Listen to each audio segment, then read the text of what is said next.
ought to pay it. Indeed, they must.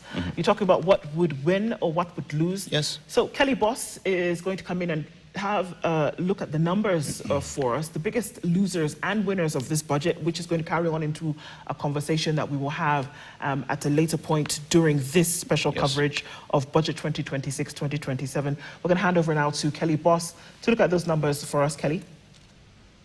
Thank you very much, Ndu and Aseto, for setting up this conversation. And that's exactly what's in our dailies. And of course, we'll extend that coverage live here on KTN. And of course, we are doing a nice matchup with the Situation Room, which is nice. But I'm going to go through a budget overview of how much is it, first of all, and where that money goes. Just an overview first, you know. So for starters, for example, we have the general budget, which is around 4.81 trillion Kenyan shillings. That amount right there is what the government thinks it can use to run government, expenditures, service debt, and perhaps also do a little bit of development. And I'll tell you why I'm saying a little bit of development. So the numbers you're seeing right there is that big 4.81 trillion. And of course, this after review might go up, Ndu and Aseto, because on the previous budget on this day, the appropriation committee came up with 4.2 trillion. In the end, that ended up being 4.6 trillion. So that 4.8 trillion is just a number that the government thinks could fit, but in the end, we don't know how much that how far up that will go. And of course, that is a 2.7% growth. You know, this financial year is a very critical year for the government, especially building up to the election. So you'd see a lot of fiscal discipline by the government. That's why it's only 2.7% increase. That's 124 billion right there. So there is fiscal discipline. They're thinking about how can they put up this stance that may allow them not to look like they are not fiscally disciplined, especially owing to the growth in deficit and our loans out there. And of course, the funding gap, which is really critical, and I'd like to stay there for long. That's why I've gone through the bigger number quite quickly. The 1.1 trillion is very important, and it's a 5.4% of the GDP. And let me just explain that 5.4% and what it means, yeah?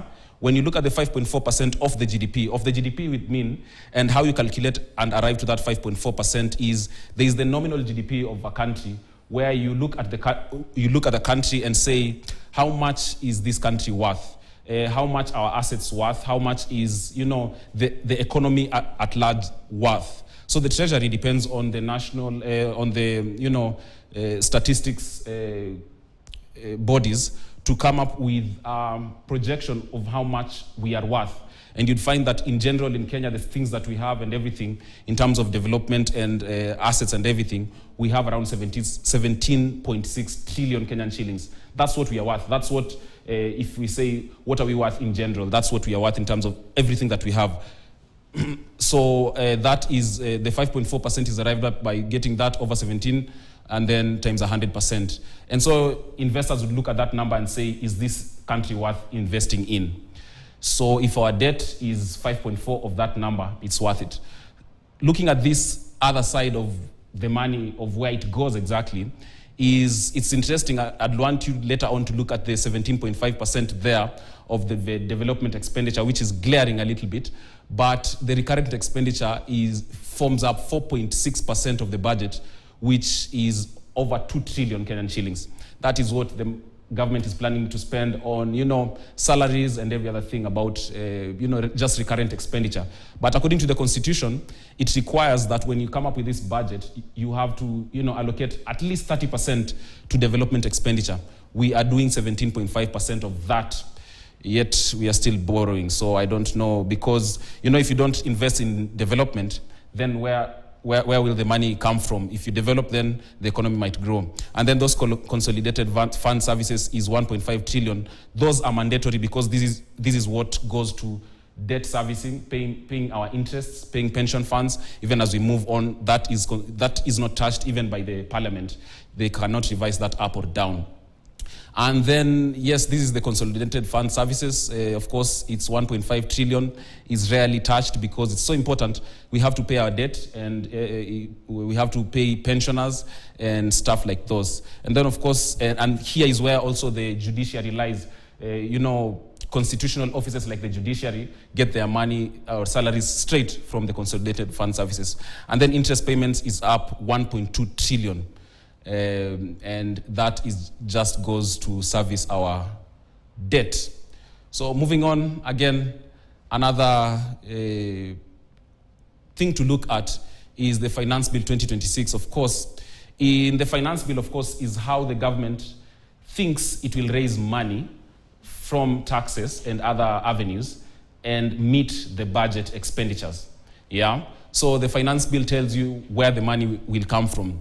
We have looked at the Finance Bill and picked up a few things that we think have changed. And of course, the most contentious is the mobile phones and wireless devices going for 25% excise duty. And according to the Cabinet Secretary, John Mbadi, he says this 25% will be taxed after you buy the phone or after you put on the phone. Yeah, so yeah, that's one.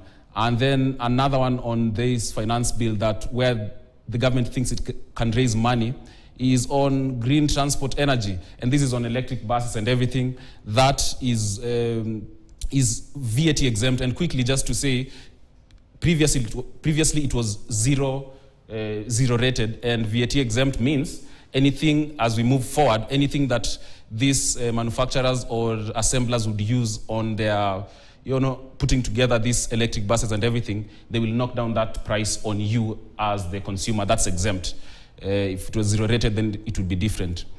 Now on lotteries and 20% withholding, this is another place where the government is putting their hands deep inside that pocket of a gambler and guys who do the lotteries. And that would mean if you win, 20% of your win, so maybe you put 100 shillings, you win 10K, that means 9,900 shillings, 20% of that is what they are trying to put their hands inside. Of course, there's another, as we move forward, there's another 5% they're already taking. So the government thinks putting their money, their hands inside of these things is usually good, of course, to control betting.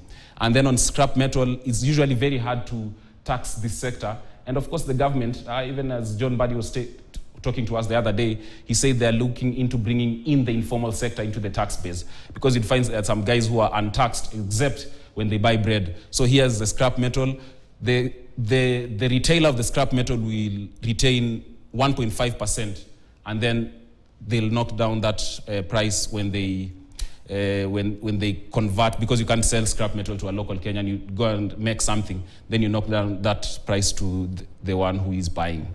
That is the Finance Bill and how the government is planning to increase or widen the tax base. And of course here, again, the Finance Bill tells you something. It tells you where the government is going. In this particular case, there is no tax particularly here on crypto, but it's telling you how the government is going digital and is trying to automate things. In this case, they want the guys who are operating crypto and virtual assets to reveal the user data, meaning the name of this person, their wallet, that means what's inside that account and the profits they are making. And if you don't, and you're operating in Kenya, a penalty of 1 million. And this is according to even the European Union rules. So the government is trying to put a stance of, yeah, we are ready for crypto. And of course, investors will look at this as a good thing.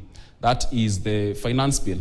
And then of course, there will be a little relief, which is sort of an oxymoron, on the pump, because the Finance Bill proposes to reduce by half the road maintenance levy, which is usually 3 shillings, making it 1 shilling 50 cents.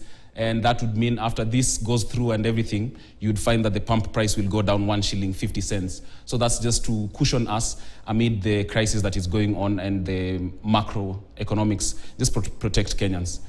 Well, that is the Finance Bill, and as I told you earlier on, the Finance Bill is exactly how the government intends to raise money, and the Finance Appropriation Bill is how the government intends to, use that money.